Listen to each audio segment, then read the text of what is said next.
Hello guys and welcome. Today we have the most powerful Android device on GrumpyMan's reviews, the Samsung Galaxy S9 Plus. This is the 128GB. That's what we've got here in the UK. Now I know a lot of people have done unboxing, talked about done this, done that. I just want to know, is it worth the hype? Because the S8 come out last year. I did a small video on the iPhone 10 Plus and the Samsung Galaxy S8. There'll be a card up here and there'll be a link in the description if you want to watch that. So I thought, let's see what the hype is about. So first of all, we'll put the phone to a side. I've obviously opened it, but we'll see what's in the box. I've used the accessories and stuff, but we'll see, because this is the UK edition, so it's a bit different. As I've mentioned before, you get the 128GB here, S9 Plus. The box is still exactly the same, but there are a few features. Yeah, this is a 6.2-inch screen. It's got the 12 megapixel dual cameras. That's the main feature they're going on about. It's got the f.15 and f.24, so one of them's really good for low light situations. It takes really good pictures. It's got the awesome slow-mo on it.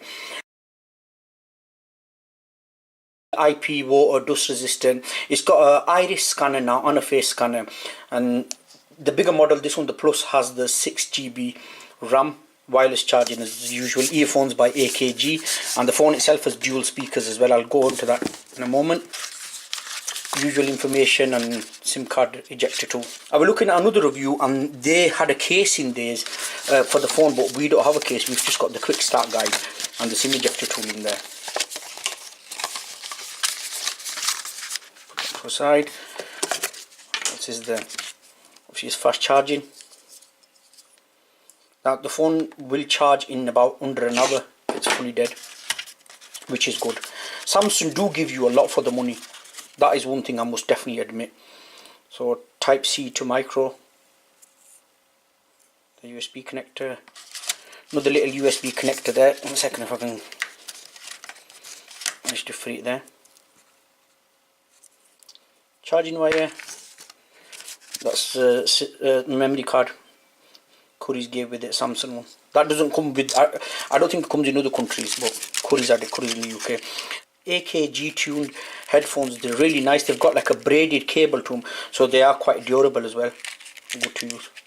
The size of the earphones to get them comfortable on the ear.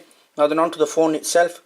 As you can see, this is the lilac purple color, which is a really nice color.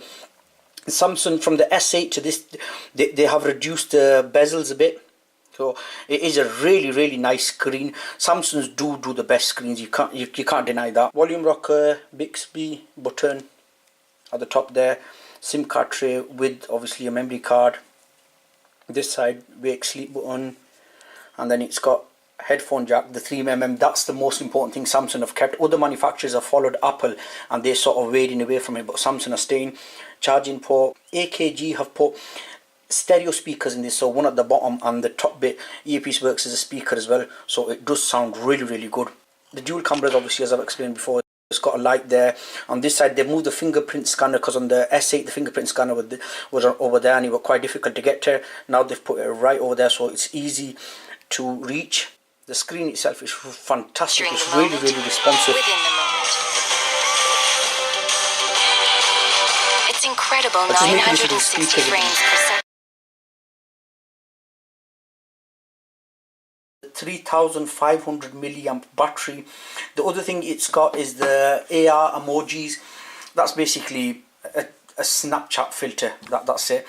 So personally, I think if you purchased a Samsung Galaxy S8 last year, is it worth the upgrade? Absolutely not. I wouldn't do it. I mean, it's your money, it's up to you lot, but I wouldn't do it. I just think it's ridiculous. Yeah, he has got really good features, no denying that. Samsung do offer you a lot more than Apple. Thank you very much for watching, guys. I'll see you in my next video.